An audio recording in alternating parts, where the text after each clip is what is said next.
Alright, quick video on cleaning. We're going to go to our toolbox, grab our necessary components. It's pure cap, blank portafilter, hollow brush, nifty tool. Take out the portafilter, put in the blank, lock it in, turn it on, let it build some pressure. Break the seal. That's going to get rid of any loose coffee grounds that are sitting in the group head. From here, we're going to take our pure cap. We're going to put about a dime-sized amount into our portafilter. Lock it in. Grab your whip. Press your scroll button, which is going to be this button here. Press it once, brew group 1. Press it again, brew group 1, auto flush. I'm going to press auto flush. It now says cancel. We're going to go up here, turn on the group head. You'll know it's working if the time is not going up. This is going to go through its cycle of 10 seconds on, 10 seconds off, 5 times. While this is happening, you can then be cleaning out the grinders. In order to clean your steam wands, they should be clean because you're wiping them and purging them every single time. However, sometimes some milk will build on the very tip of your steam tip. In order to fix that, take a cup, put some hot water into it, set it right in there. Let it soak for about 5 minutes, pull it out, wipe it down, purge it out. It's good to go. We have auto flushed it one time, so now we're going to pull this out. You can see this water is brownish and sudsy. Dump out that water. From here, we're going to grab our palo brush, or our group head brush. Turn off the group head, turn it back on, it's going to start. And you're going to scrub the screen. Also get around the screen, around the rubber gasket, then shut it back off. We're going to take our nifty tool, and we're going to remove the screw that's up in here. I find it to be helpful to take a towel and dab this to get rid of the hot water that's sitting on there, and then remove your screw. We're going to go up here, loosen it up, drop the screen and screw. The screw is going to go into a shot glass, a little bit of water on top of the machine. This is going to go into our hot water bath that we made. I'm going to put some pure cap in here. This is just hot water off of the tap. Some pure cap. That's going to soak in there along with our basket. Just pop it through with your thumb. Drop it in. Come back over to the group head. Lock in your blank. Brew group 1 again. Auto flush enable. Now it says cancel, and I'm going to turn on the group head. Again, the time is not going up, which means that it's working properly.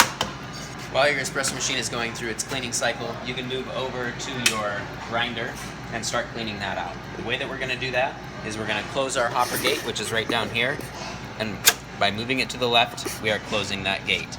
Now you're going to grind out anything that's below this gate so that the burrs empty themselves. This will take a couple cycles to get rid of all of the coffee that's in it. We're going to take our brush, clean out this chute, and clean off the forks. You can take this, pull it up, and pull it out. There's little tabs on here that hold this in, so you have to pull it up before you pull it out. Now that our gate is closed, we're going to gently lift this hopper up and out. You need to be careful of the hopper gate accidentally being pushed open, otherwise beans go everywhere. It's a mess. Bring this over to your bag. Wipe out your hopper with a nice clean dry rag and place this back into the grinder. You don't want to clean this out with a paper towel. You will scratch this all up. Place it back in. You can shut this off at the end of the night. That's this switch here. Alright, so we've gone through our second cycle, which is our rinse cycle. We're going to remove our blank portafilter. At this point, I like running my finger in here just to make sure that there is no soap left in there. If it's slippery, there's soap, and you'll need to do another cycle. We're going to take our sudsy pure cap water with our basket, and we're going to go to the sink. Dump this out in the sink. Turn on the cold water. I like to use cold water. You can definitely use hot water for this, but cold water seems to break the suds down a little bit faster. Grab an abrasive sponge and scrub out your basket. Hold it up to the light. to see if there are any coffee grounds stuck in those holes. If not, you're good to go.